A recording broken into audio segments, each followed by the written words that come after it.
There is a kind of silence that only exists at the edge of what the world can sustain. Not the silence of a library, or a forest at dawn, or even a church emptied of its congregation. This is something older and more absolute.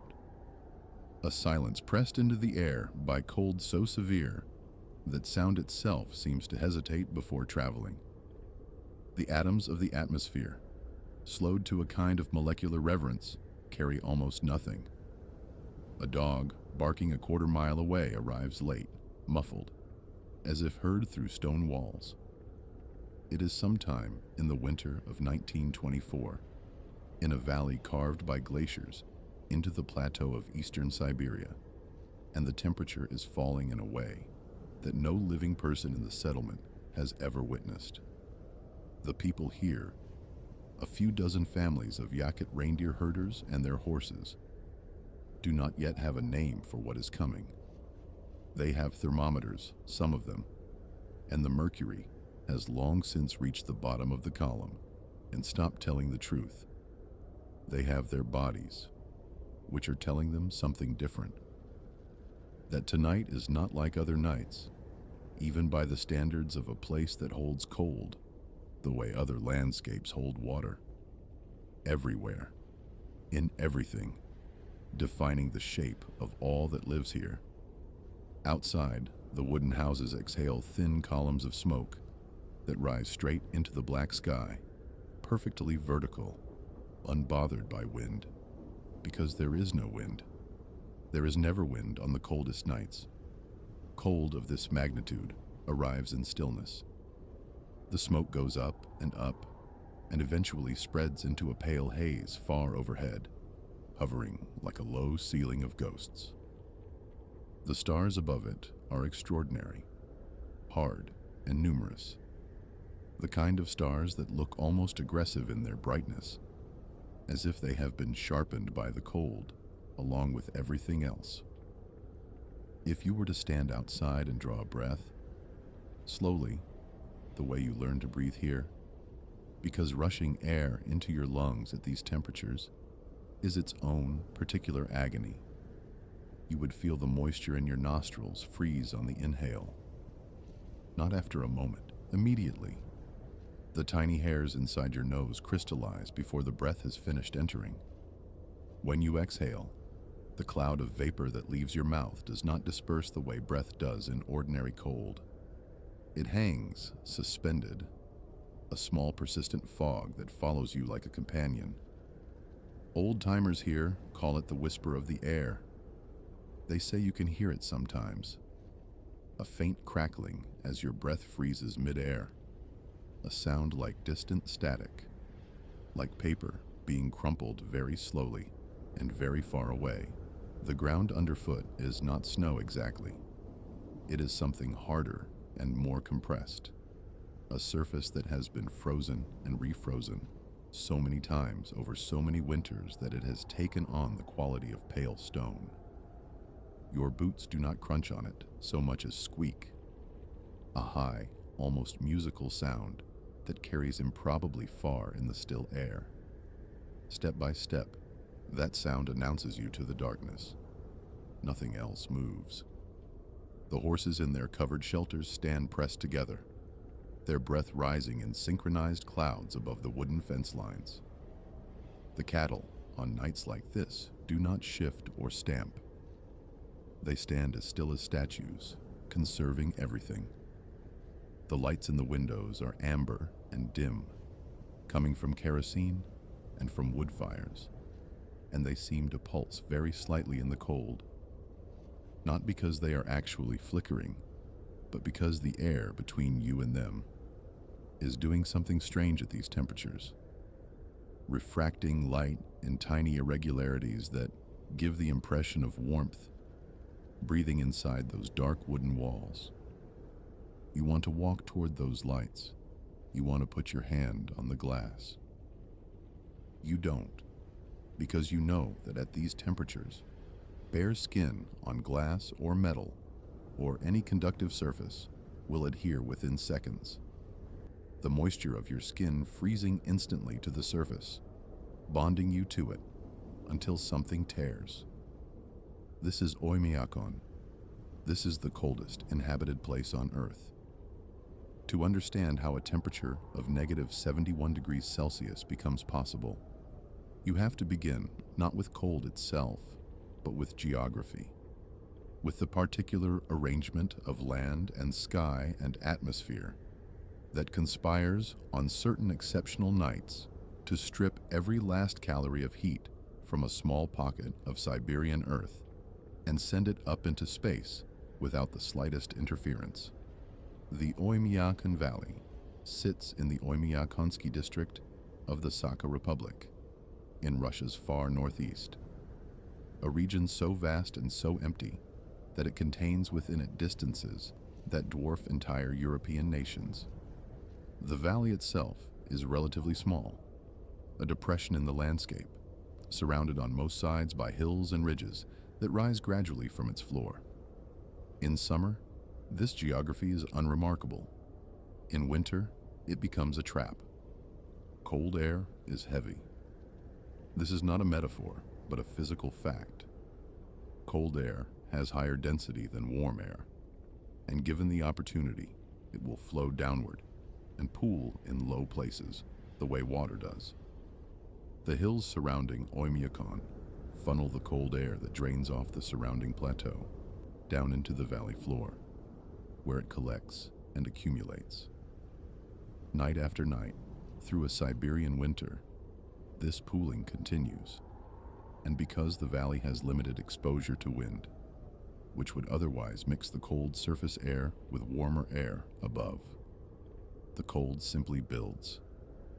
Layer upon layer, night upon night, the air at the valley floor grows colder than the air 50 meters above it. This phenomenon has a name, a temperature inversion. In most parts of the world, temperature decreases with altitude. Here, in winter, the opposite is true. The valley floor is colder than the ridges above it. The ridges are colder than the air above them. And above everything, tens of thousands of feet up, the jet stream moves east to east, carrying no warmth toward this particular longitude tonight. In January of 1924, according to the records later compiled by Soviet climatologists working in the region, a powerful Siberian anticyclone, a vast dome of high pressure, dense cold air, settled over northeastern Russia and refused to move. Anticyclones bring clear skies, which in summer means warmth, and in winter means catastrophe. Without cloud cover, the Earth radiates heat into space without obstruction, and the temperature plunges. The anticyclone held for days. The skies stayed clear. The valley floor continued to shed heat upward into the open black of a Siberian night, and the cold air continued to flow in from the plateau above, and the mercury continued to fall. There are several temperature records associated with Oymyakon, and the history of how they were measured and verified is itself a kind of detective story involving Soviet-era meteorological stations, disputed thermometers, and the challenges of recording anything reliably at temperatures where instruments themselves begin to fail. The figure of -71 degrees Celsius, recorded by the researcher Sergei Oberchev during an expedition in 1924, is among the most extreme ever measured outside of Antarctica for a permanently inhabited location. Some accounts put the figure at -67.7. The uncertainty itself is telling. At these temperatures, the differences between methodology and instrument and the precise moment of measurement matter enormously, and the cold does not make careful science easy. What is not disputed is this. On at least one night during that winter, the temperature at Oymyakon reached a level that sits at the very boundary of what meteorological science considers survivable for human beings engaged in ordinary life. Lighting fires, tending animals, sleeping, waking, and breathing the open air. The valley was quiet. The anticyclone held. The temperature dropped through the floor of known experience and kept going, Inokenti Slepsov would have woken in the deep middle of that night to the sound of the fire going out.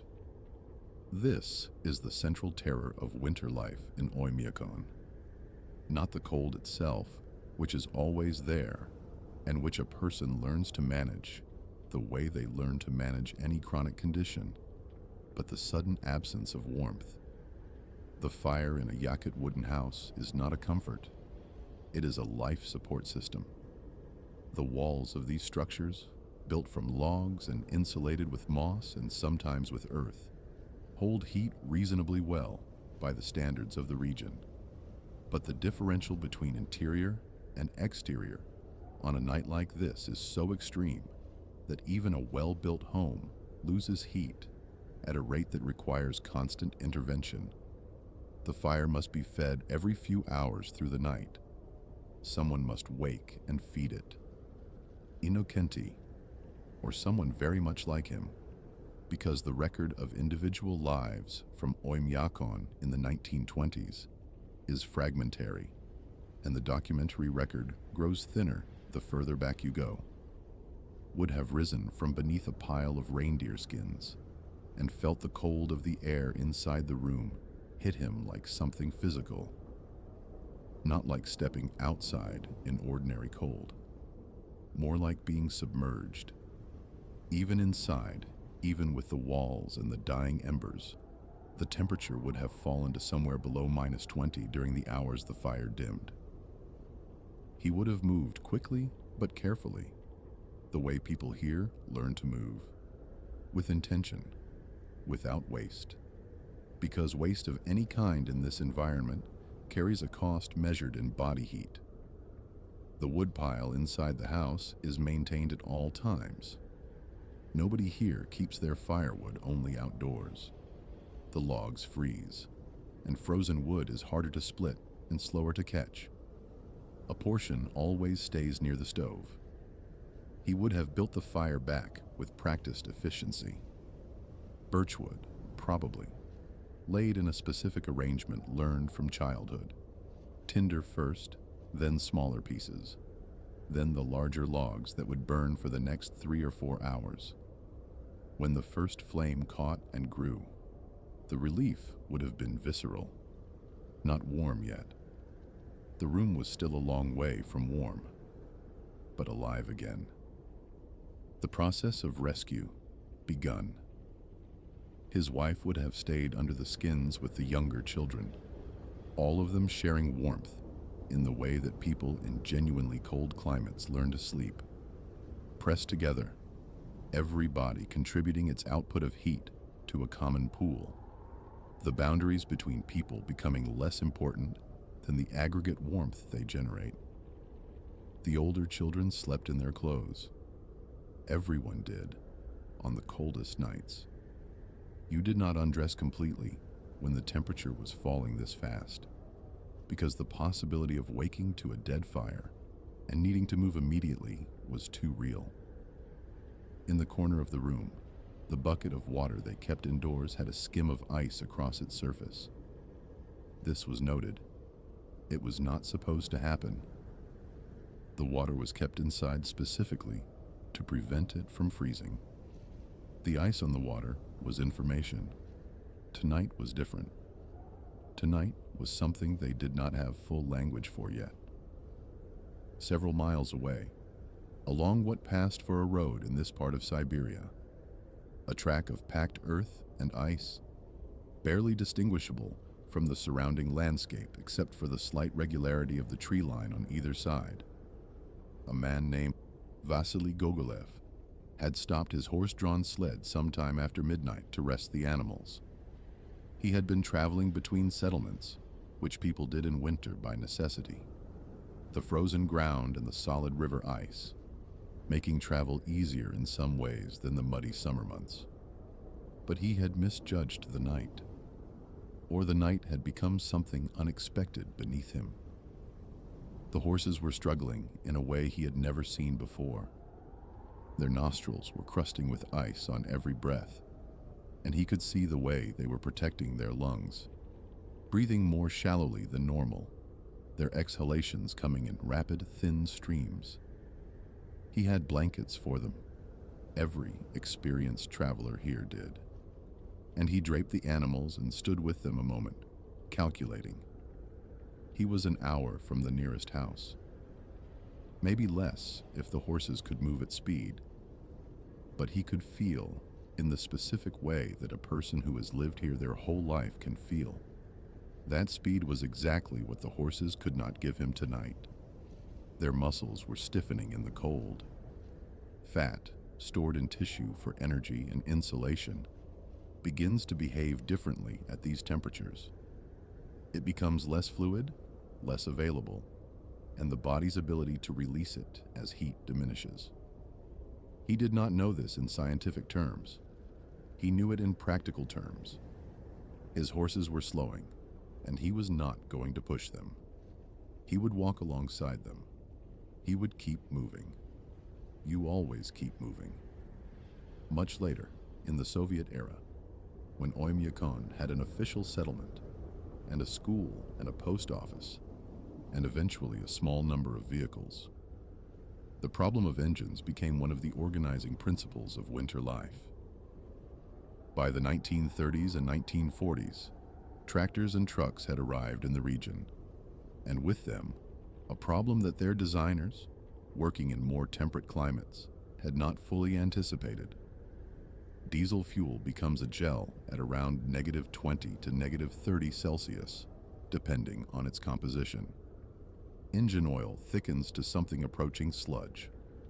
Rubber gaskets and seals become brittle and crack. Metal contracts and parts that fit together at normal temperatures no longer fit together at extreme cold. The solution, discovered through necessity, is to never let the engine stop. Drivers in Oymyakon run their engines continuously through the winter months, all night, every night. The cost in fuel is significant, but it is not a question of economy. It is a question of survival. A truck with a dead engine in the Oymyakon Valley in the middle of a January night is not a transportation problem. It is an emergency. You cannot wait for a tow truck that may be hours away in weather that will kill you in minutes if you stop moving. And so the engines run, their exhaust curling up from beneath vehicles parked outside wooden houses, a faint blue-gray smoke rising and joining the wood.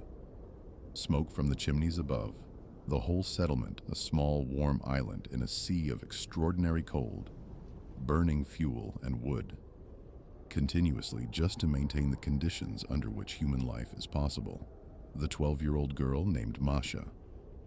And there are always girls like Masha in any account of hard winters, because children in extreme places grow up with an intimacy with those conditions that adults who moved there cannot fully replicate. Woke that morning not to an alarm, but to the sound of the cold itself. The house was warm enough. Her father had maintained the fire through the night. But she could feel, even before she opened her eyes, that today was not a school day, regardless of what the calendar said. There is a quality to the light, or rather, the absence of light, at extreme temperatures that is different from ordinary winter darkness. The frost that builds on the inside of windows at these temperatures is so thick and so white that it reflects the dim morning light back into the room, creating a faint diffuse glow that is beautiful and also slightly alarming because it tells you, before you have checked a thermometer or opened a door, that the cold is extraordinary. She would have dressed in the specific order that children here are taught from the time they can follow instructions.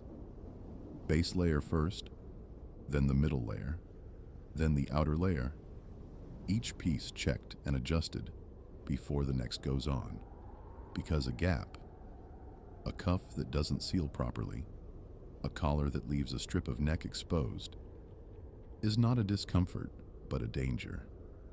Her mother would have helped with the boots, the heavy felt-lined boots that were the difference between frostbitten feet and functional ones. Her eyelashes, she knew from experience, would begin to ice together, within seconds of going outside. You blinked slowly.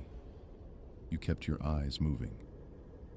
You did not stand still with your face to the wind, though tonight there was no wind, which was its own warning. School, when the temperature fell below -52 in the official Soviet-era records, was canceled.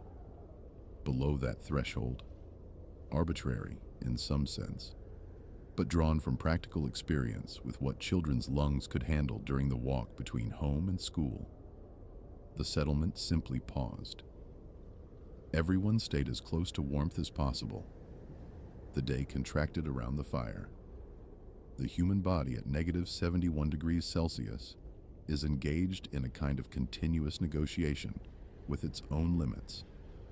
A negotiation that, if any single variable shifts too far in the wrong direction, it will lose. The body's first response to extreme cold is vasoconstriction. The blood vessels in the skin and the extremities, fingers, toes, ears, nose, narrow sharply, redirecting blood flow away from the periphery and toward the core organs. The heart, lungs, kidneys, brain, these are what the body is protecting. The periphery is offered as a kind of sacrifice, a thermal buffer zone that can be allowed to cool so that the center can stay warm. This is why frostbite affects the extremities first. It is not a failure of the body system. It is the system working exactly as designed, making a brutal and rational calculation about which tissues can be compromised and which cannot. But vasoconstriction has limits. As the body core temperature begins to fall, and at -71, it will fall unless the person is very well insulated and constantly generating heat through movement or shivering. The blood begins to do something counterintuitive. It thins slightly because the viscosity of blood changes with temperature, and at very low temperatures, the blood becomes harder to circulate. The heart has to work harder. The cardiac muscle, already stressed by the extraordinary cold, pumps more vigorously to push blood through constricted vessels to organs that are demanding maximum oxygen delivery. This is sustainable for a period. It is not sustainable indefinitely. The lungs are perhaps the most immediately vulnerable organ when a person breathes deeply in extreme cold. Air at -71 Celsius contains almost no moisture. What moisture exists has long since crystallized and fallen to the ground as a phenomenon the Yakuts call the whisper of the stars. The fine, glittering ice crystals that drift downward on the clearest, coldest nights, catching light that seems to come from nowhere. When this near-zero humidity air enters the lungs, it draws moisture from the delicate tissues of the bronchi and alveoli. The surfaces dry and crack. The body floods the airway with mucus as a protective response, and the mucus itself partially freezes in the upper airways on the inhale. People who have experienced this describe it as breathing through glass or through a substance that resists and tears. You learn to breathe through layers of fabric, letting your own exhaled warmth pre-warm the next breath. You learn the specific angle of your scarf that maximizes this effect. You learn this by necessity, because the alternative is lung tissue damaged by cold, dry air, and lung damage in a place without a hospital within 500 kilometers is not something you can afford. Metal at these temperatures behaves in ways that feel almost like a betrayal. Steel becomes brittle in ways it is not at normal temperatures. The phenomenon of ductile to brittle transition, where the crystalline structure of the metal changes its behavior under stress. Bolts shear, chains snap. A wrench that has been sitting outside all night, picked up to work on a frozen engine, can crack if struck with enough force. The metal feels wrong in your hand, not just cold, but dense and unforgiving in a new way, as if the material itself has become more rigid, less willing to accommodate force. rubber simply ceases to exist in any useful sense. The seals and gaskets and belts that hold machinery together at room temperature have, at -71, become something closer to glass. They will hold their shape up to the moment they don't, and then they will shatter. The tree sap in the birches and larches around the settlement, long since frozen, expands as it turns to ice in the wood cells. The wood cracks. On the coldest nights, the forest around Oymyakon sounds like a place under fire. Not continuous explosions, but sporadic, sharp reports as trees split under the pressure of their own frozen interior moisture. A crack like a rifle shot. A pause. Another, farther away. The settlement sits inside this sporadic artillery of frozen wood, and the people inside their houses hear it and do not particularly remark on it, because the sound of trees splitting in the deep cold is one of the ordinary sounds of winter here, as unremarkable as rain on other people's rooftops. The generator serving the small collective farm on the eastern edge of the settlement had been running since November. It was not a large generator. Nothing in Oymyakon in the 1930s, when electrification arrived in the form of a single diesel unit, was large. But it was the difference between the settlement, having light in its communal building, and the settlement being entirely dependent on kerosene. It had been maintained carefully, as everything here was maintained carefully, with the specific attention that people give to things they cannot afford to replace. But generators have oil, and oil at -70 degrees Celsius does not behave as oil is designed to behave. The man responsible for the generator, call him Fyodor, because that is close enough to the kind of name that would have belonged to a collective farm worker in the Sakha Republic in the Soviet era, had checked it before midnight. The readings were within range. The fuel line was clear. The oil pressure was holding. He had gone back inside and allowed himself a few hours of sleep, because you could not watch a generator indefinitely.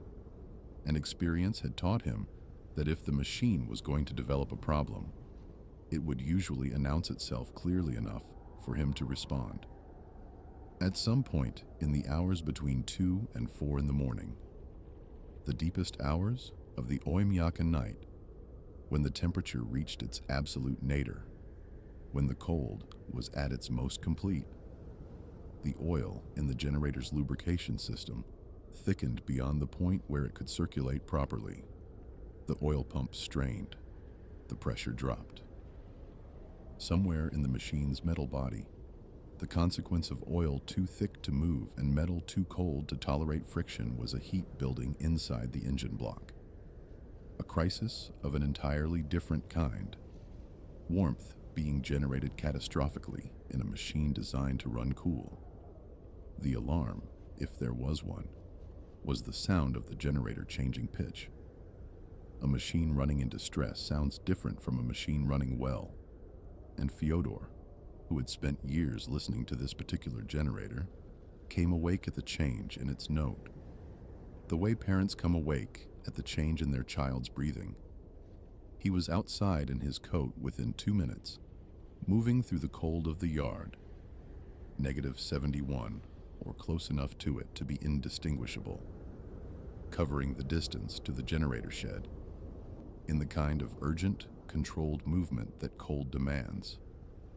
Not running, because running creates sweat, and sweat at these temperatures will freeze against your body within minutes of stopping. Moving fast, but measured. Economy of motion. Nothing wasted. The generator shed was warmer than the outside, barely.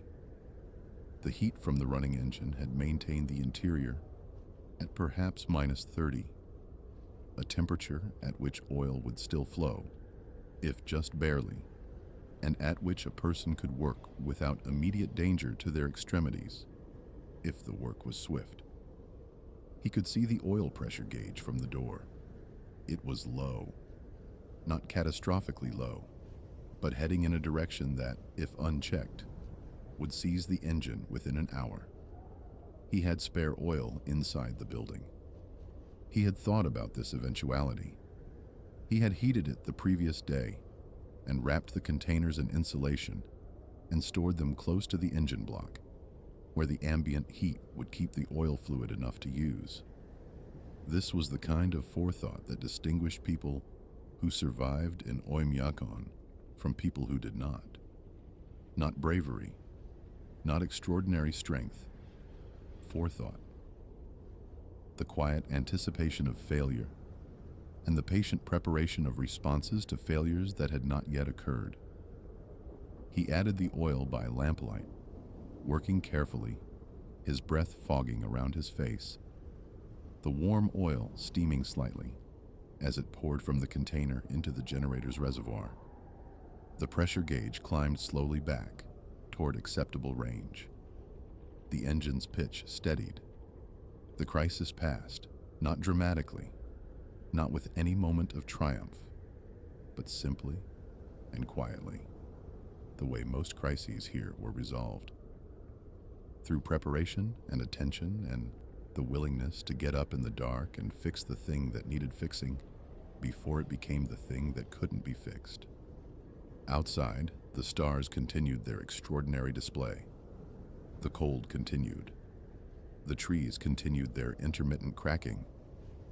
In the houses, fires burned and people slept, and the engines of the few vehicles in the settlement turned over in the darkness, keeping themselves alive against the morning. There is a question that everyone asks about Oymyakon, and it is the obvious one. Why do people stay? The obvious answers are inadequate. People stay because they have always been here, because their parents and grandparents were here, because the reindeer that sustained the Yakut people for generations grazed on the plateau above the valley, because the fish in the Kolyma River, which does not freeze entirely even in the worst winters, the current keeping a narrow channel open, have always been there to be caught. People stay because the Soviet Union eventually built a school and a post office and a small medical station, and because leaving a place is harder than it sounds when the place contains everything you have ever known. People stay because belonging to a place, any place, is one of the fundamental conditions of human psychological survival, and the Oymyakon Valley, for all its hostility to human life, is as capable of inspiring belonging as any landscape on Earth. But there is something else, something that the people of Oymyakon carry in a way that is hard to name precisely, and harder still to explain to people who have only ever lived in temperate climates. It has something to do with the relationship between extreme conditions and a particular quality of awareness.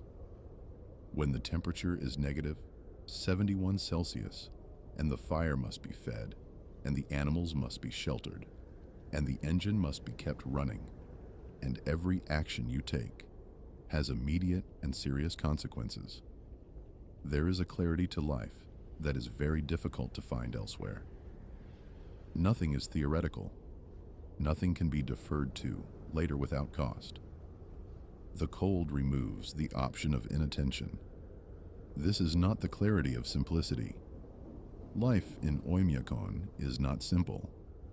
It is technically demanding and physically exhausting and emotionally complex in all the ways human life anywhere is emotionally complex. But it is the clarity of stakes, of consequence, of the knowledge carried in the body and not just in the mind, that the world is indifferent and that survival requires participation. Every morning that a person wakes in Oymyakon is a morning that required some effort to arrive at. The fire had to be fed, the pipes had to be checked, the boots had to be dried near the stove and inspected before being put on again. People who leave Oymyakon, and many do, especially now as the Soviet-era incentives that populated remote Siberian settlements have long since expired, often describe a strange experience of adjustment. Not the expected relief of warmth, though that is real, but a kind of perceptual flatness. The stakes of ordinary life, measured against what they have known, feel low. This is not nostalgia for suffering, precisely. It is something more subtle, a recognition that they have been trained by their environment, in a form of attention that most of the world does not require, and that the absence of that requirement feels like loss, as much as like relief. The anthropologist must be careful here. It is easy and romantic to attribute wisdom to hardship, to suggest that suffering produces insight. The people of Oymyakon are not a parable. They are people, with all the complexity and contradiction that implies. They have arguments with their neighbors, and problems with their children, and opinions about politics, and preferences in food. The cold does not purify them. What it does, perhaps, is enforce a certain relationship with reality. A relationship in which the consequences of actions are immediate and legible and non-negotiable. The cold cannot be argued with. It cannot be charmed or deceived or outlasted by cleverness alone. It can only be prepared for and respected and survived through the accumulated wisdom of everyone who survived it before you. The temperature at Oymyakon, in the deep middle of that exceptional winter night, eventually reached its floor and held there for a few hours before the slow, incremental process of morning began to push it back upward. Not to anything comfortable, not to anything a person from a temperate climate would recognize as warmth, but upward from -71 toward -60, and then from 60 toward 50, and eventually, over the course of hours and days, back into the range where life resumed its usual difficulty, rather than its extraordinary difficulty, and the crisis, if that is the word for a night that passed without catastrophe, largely because the people who lived through it had prepared for precisely this, concluded without announcement. The morning, when it came slowly. The sky lightened from black to a deep blue-purple, then to the flat gray that passes for day at this latitude in January. The smoke from the chimneys continued to rise straight and undeflected into the still air. The horses in their shelters were led out briefly, checked, led back in. The generator ran. The fire in Innocenti's house was fed again, and again the relief of flame was visceral and real. Masha pulled on her boots in the order her mother had taught her, and looked at the ice thick on the inside of the window, and knew that today would be another day of staying close to the stove. There is a monument in Oymyakon now. It is a metal post with a thermometer attached, standing in the open near the center of the settlement, and a sign that reads, in Russian and in Yakut, the official designation of this place as the Pole of Cold. Tourists come in winter, sometimes, a small but growing number of people who want to experience something genuinely extreme, who want to know what their bodies feel like at the edge of survival, who want to take photographs of themselves in a place that their friends cannot quite believe is inhabited. They come equipped with modern gear, synthetic insulation with thermal ratings far beyond what any Yakut herder of the 1920s possessed, hand warmers, satellite phones, and the knowledge that if something goes wrong, there is a small airport not far away, and a world connected enough that help, while slow, is conceivable. The people who have always been here watch the tourists with something that is not quite amusement and not quite contempt, something more like the particular patience of people who know something important about a thing and understand that the knowing takes longer than a visit to acquire. They are generous with information. They answer questions. They accept that their home has become, for the outside world, a kind of spectacle of endurance. But in the deep middle of a January night, when the anticyclone settles and the valley empties of everything except cold, and the mercury reaches toward numbers that instruments struggle to confirm, the settlement is not a spectacle. It is simply itself, a small cluster of lit windows in an enormous darkness, smoke rising in the still air, engines turning, fires burning, people sleeping under piles of reindeer skin, while outside the temperature continues its patient descent into a register that has no equivalent anywhere most humans have ever been. The stars above are extraordinary, hard and numerous, and absolutely indifferent to the small warmth gathered below them. The trees crack in the forest, one by one, like slow and sporadic applause. The cold presses down, the fires hold,